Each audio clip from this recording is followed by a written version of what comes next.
Budget के तहफुजात वज़ीर आज़म ते बिलावल भुट्टो की अज मुलाकात तय पा गई। ज़राए के मुताबिक वज़ीर आज़म शहबाज शरीफ ते बिलावल भुट्टो के दरमियान मुलाकात मुतवक्को है जो वज़ीर आज़म हाउस विच होएगी। ज़राए का कहना है कि बिलावल भुट्टो जरदारी विफाकी बजट के अपने तहफुजात तो वज़ीर आज़म को आगाह करेंगे। वज़ीर आज़म शहबाज शरीफ पीपी चेयरमैन को बजट के एतमाद च लैणगे। ज़राए का दसना है कि बिलावल भुट्टो मुख्तलिफ इदारे की निजकारी से भी तहफुजात रखते हैं, जबकि पीपल्स पार्टी PDM हुकूमत वादे पूरे ना होने से भी शाकी है। इस अलावा पीपल्स पार्टी को तरक्याती प्रोग्राम में रखे गए फंड्स सिंध को ना मिलने का भी शिकवा है। ज़राए के मुताबिक काबीना च पीपल्स पार्टी की शमूलीयत पंजाब विच पावर शेयरिंग से भी बातचीत का इम्कान है। खैबर पख्तूनख्वा कितने कितनी लोड शेडिंग हो रही है, पेस्को ने तफसीलात जारी कर दी। पेस्को हुकाम के मुताबिक सूबे पेस्को के 300 तो ज़्यादा फीडर्स ने जिदे जो 156 फीडर्स से सिर्फ 2 घंटे बिजली की लोड शेडिंग की जा रही है। 135 फीडर से 20 तो 30% लॉसिज ने जिते 6 घंटे की लोड शेडिंग की जा रही है, जबकि 96 फीडर्स ऐसे ने जिन्हें लॉसिज 30 तो 40% है तो उत्ते 7 घंटे की लोड शेडिंग की जा रही है।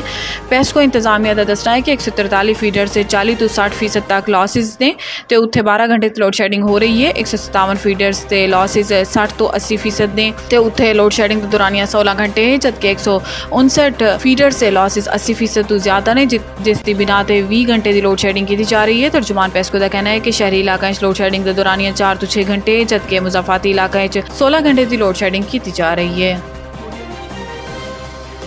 इलेक्शन ट्रिब्यूनल्स बनाना इलेक्शन कमीशन का इख्तियार है। पहले भी लाहौर हाई कोर्ट ने इंतखाबी अमल रोका सी। Chief justice supreme court 8 election tribunals की तश्कील के मुतालिक इलेक्शन कमीशन की अपील से समात हुई। वकील इलेक्शन कमीशन ने दलाइल दिते कि ट्रिब्यूनल्स की तश्कील इलेक्शन कमीशन का इख्तियार है। 1977 तो इलेक्शन कमीशन ही इलेक्शन ट्रिब्यूनल्स कायम करता आ रहा है। केस आइन के आर्टिकल 219 की तशरीह का मामला है।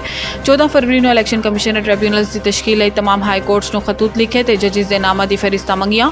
लाहौर हाई कोर्ट की जानिब तो 20 फरवरी को 2 जजिस के नाम दिते गए। दोनों जजिस को इलेक्शन ट्रिब्यूनल्स नोटिफाई कर दिता गया। 26 अप्रैल को मजीद 2 जजिस की बतौर इलेक्शन ट्रिब्यूनल्स तश्कील दे दी गई। 4 ट्रिब्यूनल्स की तश्कील तक कोई तनाज़ा नहीं होया।